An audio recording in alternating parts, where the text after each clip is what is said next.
안녕하세요. 핑크노트 콕쌤입니다. 네, 만나서 반갑습니다. 오늘은 여러분들과 함께 법규에 나오는 여러 가지 용어에 대한 이야기를 하려고 준비를 했습니다. 법을 보시게 되면 여러분들 이런 얘기 많이 들으실 거예요. 무슨 법, 제 몇 조, 뭐 이렇게 있고, 시행령이라는 게 있고, 시행규칙이라는 게 있어요. 사실 우리 책에는 법과 시행령, 시행규칙이 보기 좋게 한 곳에 모여져 있거든요. 그래서 전에 법규할 때 말씀을 드리긴 했지만 법을 볼 때에는 우리 홈페이지에 들어가서 법을 확인하시는 것도 도움이 되지만 교과서를 가지고 보시는 게 한눈에 좀 일목요연하게 보기에는 좋은 것 같아요. 그래서 법규를 배울 때 좀 여러분들이 알고 계시면 도움 될 만한 거 몇 가지를 좀 소개를 해드리고자 합니다. 자, 첫 번째 내용입니다. 지금 보시면 이거는 의료법에 대한 내용이에요. 의료법 제2조에 대한 내용이고 보시면 이렇게 동그라미로 되어져 있는 게 있고요. 이렇게 숫자로 그냥 되어져 있는 게 있어요. 이 동그라미로 되어져 있는 걸 우리 뭐라고 이야기하냐면 몇 항이라고 이야기를 합니다. 그러니까 예를 들어 의료법 제2조 1항 이렇게 이야기를 하는 거고요. 이렇게 숫자로만 되어져 있는 거 이거는 뭐 몇 호라고 이야기를 하게 돼요. 그래서 만약에 이거를 이야기하고 싶다 그러면 의료법 제2조 2항의 5호에 해당하는 이렇게 이야기를 하게 됩니다. 그래서 보시면 각 호라고 하는 부분이 있고 그래서 여러분들 법규 보다 보면 몇 항에 몇 호, 몇 항에 몇 호, 뭐 이런 얘기들이 막 나오게 돼요. 그러면 이거 뭐지? 뭐지? 하지 마시고 네. 동그라미가 들어가면 항, 그 밑에 있는 세부 내용을 호라고 한다라고 보시면 좋을 것 같습니다. 자, 그 다음에 많이 물어보시는 용어가 이거예요. 피성년 후견인과 피한정 후견인. 자, 피성년 후견인, 피한정 후견인에서 여러분들이 알고 계시면 좋을 건 뭐냐면 결론은 결여된 사람이라는 거예요. 그러니까 결정권이 없다라고 하는 겁니다. 결정권이 없다. 그럼 왜 결정권이 없느냐? 여러 가지. 예를 들어서 뭐 정신지체라던가 아니면 여러 가지 이유에 의해서 결정권이 박탈된 사람들을 이야기할 때 피성년 후견인, 피한정 후견인이라고 하는데요. 정신적 제약으로 사물을 처리할 능력이 지속적으로 결여됐다라고 하면 피성년 후견인이에요. 그리고 특정의 능력, 그러니까 능력의 일부가 결여됐다라고 하면 피한정 후견인이라고 하거든요. 그런데 여기 지금 설명에서 보시는 것처럼 피성년 후견인이나 뭐 피한정 후견인이나 두 가지를 우리는 별로 구분하지 않아요. 그러니까 너는 피성년 후견인이냐, 너는 피한정 후견인이냐 이렇게 구분하진 않거든요. 예를 들어서 의료인의 결격 사유에 대해서 이야기할 때에는 피성년 후견인, 피한정 후견인이 다 들어가져 있어요. 그래서 대부분 같이 제약에 걸리는 경우가 많이 있습니다.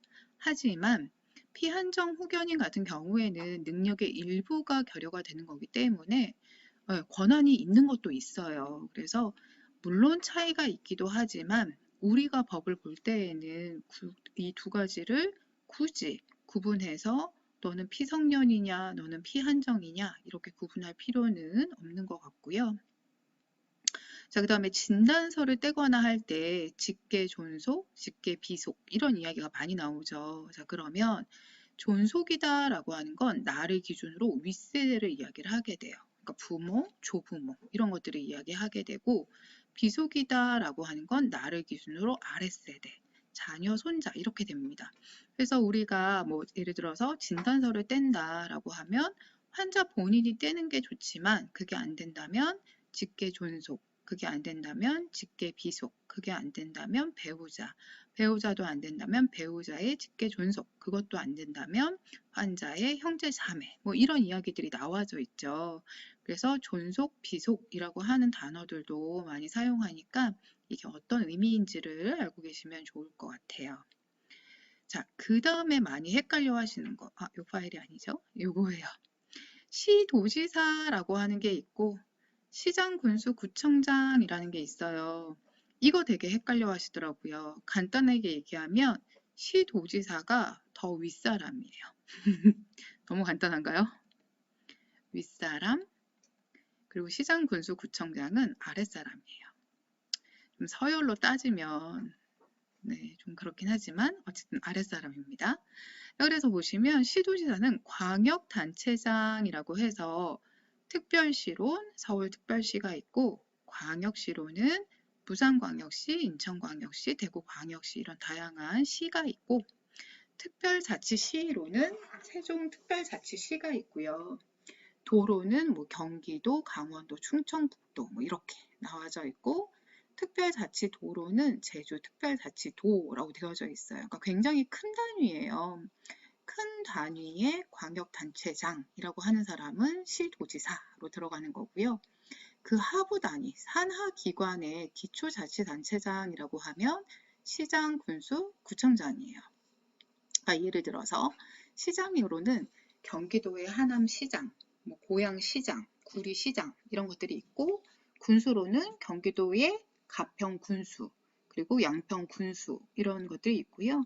서울 같은 경우에는 구청장이 있죠. 뭐 중구청장, 동대문구청장, 강남구청장 이렇게 있는데 보통 시도지사가 좀 더 높은 사람이기 때문에 예를 들어서 병원을 개설한다. 병원은 입원을 해서 생활을 하는 장소이기 때문에 시설을 개설하고자 할 때 좀 까다로워요. 왜냐하면 환자 한 명당의 간격도 있어야 되고 그리고 입원에 필요한 어떤 시설들 예를 들어서 급식 시설이라던가 무슨 처리 시설이라던가 이런 것들이 있어야 되기 때문에 시설이 좀 더 까다로워요. 개설하기가. 그래서 우리가 병원을 개설한다. 그러면 시도지사에게 허가를 받아야 되고 근데 의원 같은 경우에는 아시다시피 입원 환자가 아닌 외래 환자를 대상으로 하기 때문에 공간이 그렇게 개설의 제약을 많이 받지 않아요. 그래서 시장, 군수, 구청장에 신고가 들어가면 된다. 이렇게 되어져 있고요. 특히 감염병에서 보시면 보건소장에게 신고를 한다라고 하면 시장군수구청장에게 보고를 하고 이 보고를 다시 시장군수구청장이 시도지사에게 보고하고 그래서 시장군수구청장 시도지사 이야기했을 때 여러분들 생각에 행정 단위에서 가장 우리에게 가까운 사람이 누구일까라고 생각해 보면 생각보다 시장군수구청장이 결정하는 것들이 굉장히 많습니다. 예를 들어서 예방접종 증명서를 발급하는 것도 시장군수구청장, 그다음에 예방접종을 실시해야 되는 사람도 시장군수구청장 이렇게 되어져 있거든요. 그래서 시도지사는 좀 더 큰 개념, 상위의 개념이고 거기에 대한 하부 개념으로 시장군수구청장이 있더라 이렇게 보시면 되겠습니다. 자, 그 다음에 요게 좀 많이 좀 논란이 되고 있는 왜냐면 예전에는 보건복지부 장관이라고 하는 부분으로 다 뭉쳐져 있던 부분이 이제는 보건복지부 장관, 질병관리청장 이렇게 좀 나뉘어져 있어요. 그래서 요거에 대한 설명을 좀 간단하게 드릴게요. 자, 여러분들이 알고 계시는 일반적인 이제 보건에 대한 업무는 아실 거예요. 그래서 보건, 위생, 방역, 모든 보건에 대한 모든 것들을 관장하는 거는 보건복지부 장관이에요.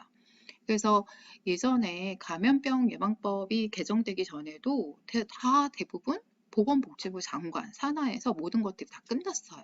그러니까 보고를 하거나 신고를 할 때 보건복지부 장관에게 신고한다라고 되어져 있는데 자, 그때와 지금의 차이는 사실 코로나를 기준으로 달라지게 됐어요. 그래서 예전에는 질병관리본부라고 해서 보건복지부 산하에서 하나의 부서로서 이제 이 업무를 진행했다라고 한다면 이번 코로나 사태 때 이렇게 감염병이 확산되고 있는 상황에서는 이제 요거를 감염병만을 전문적으로 볼 수 있는 게 필요해라고 해서 방역이나 검역 등 감염병에 관한 것만 이 질병관리청장이라는 부분에게 따로 이제 준 거예요. 그러다 보니까 사실 의료법에 대한 거 대부분들 보건복지부 장관과 관련이 많이 되어져 있고요. 우리 의료관계법규에서 감염병 외의 것들은 대부분 보건복지부 장관하고 되어져 있어요. 하지만 여러분들이 보시기에 이거 감염병인데, 예를 들어서 우리 지금 법규에서는 결핵예방법하고 감염병 예방법이라고 하는 부분이 다 감염병이죠. 그러다 보니까 거기에서는 보건복지부 장관이라고 하는 단어들이 대부분 질병관리청장으로 바뀌게 된 거예요. 그래서 이게 왜 여기가 이렇고 이렇고 라고 하는 부분을 너무 헷갈려 하지 마시고, 이거는 감염병인데 그러면 질병관리청장이 우선이야, 이렇게 생각하시면 될 것 같습니다. 자, 우리 법규에서 여러분들 가장 많이 헷갈리는 거, 도대체 누구한테 신고해요? 라고 하는 부분들. 자, 이거는 보건행정하고 관계가 많이 되어져 있어요. 자, 보건행정에 보시면 우리 말단에 있는 보건행정기관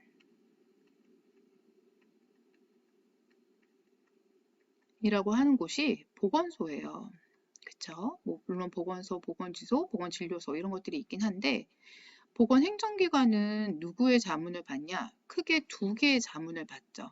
하나는 중앙부서로서 보건복지부가 있고, 또 하나는 행정안전부가 있죠.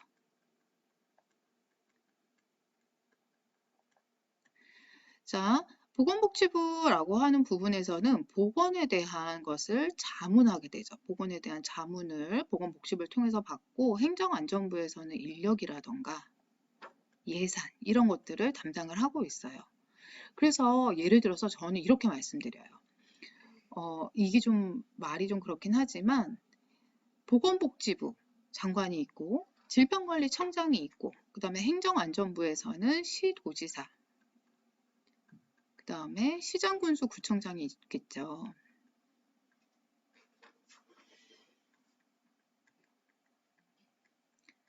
자, 그러다 보니까 보건소장은 서열로 치면 가장 아래예요. 그러니까 가장 일선에서, 예를 들어 감염병 환자가 생겼대요. 그러면은 감염병 환자가 생겼다 그러면 우리가 직접 시장군수구청장이나 아니면 질병관리청장에게, 물론 우리가 하진 않겠죠. 우리가 하지 않고 진료한 의사가 직접 질병관리청장이나 시장군수구청장에게 신고하지 않아요. 그럼 누구에게 신고하느냐? 우리 지역을 담당하는 보건행정기관의 장인, 보건소장에게 신고를 하게 되면, 보건소장이 보건에 대한 자문이 필요하니까 질병관리청장 쪽으로 같이 이제 신고를 하게 되는 거고, 우리 방역이라던가 역학조사하려면 예산도 필요하고 인력도 필요하잖아요. 그죠? 그러니까 시장군수구청장에게 보고를 하게 되고. 그래서 우리 지금 법규에선 이렇게 되어져 있죠.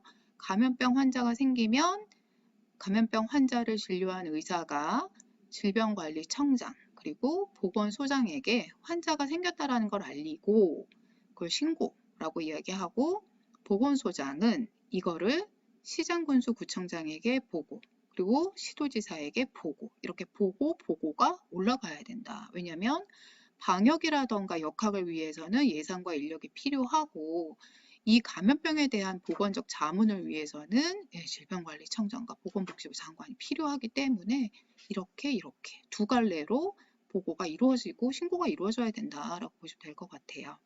제가 지금 말을 좀 섞어서 쓰기는 했지만 어떤 의미인지는 알고 계실 것 같아요. 그래서 법을 보실 때 그냥 법이 글자다 이렇게 생각하시면 되게 헷갈려요. 그런데 이게 얘는 어떤 특징이 있으니까 이렇게 하겠구나 라고 하는 걸 알고 보시면 사실 법이 그렇게 많이 헷갈리진 않습니다. 그리고 너무 우리와 좀 거리가 먼 것 같아 하는 법문들은 세세히 보시는 것보단 가볍게 보시는 게 낫겠고, 좀 이거는 우리한테 필요한 것 같은데 라고 하는 법령들은 좀 자세히 보시는 게 좋을 것 같아요. 예를 들어서 우리 요번에 새로 신설된 것 중에 나중에 한번 참고로 봐주세요. 17조의 2라고 하는 의료법. 이게 뭐냐면 원래 대리 처방이 안 됐었어요. 그런데 경우에 따라서 대리 처방이 가능하다라고 하는 부분이 신설된 거거든요. 우리 요즘에 그거 많이 아시죠? 병원을 직접 방문하지 않고 원격으로 처방받고 막 이런 것들 많이 시도하고 있잖아요. 그러니까 요런 내용들에 대해서는 이런 경우에는 대리 처방이 가능하구나라고 하는 것들. 물론 벌칙에서 달라진 부분도 굉장히 많기는 하지만 이렇게 하나하나 우리 지금 어떤 게 이슈가 되고 있지? 이런 것들을 중점적으로 보시는 것도 도움이 많이 될 것 같습니다.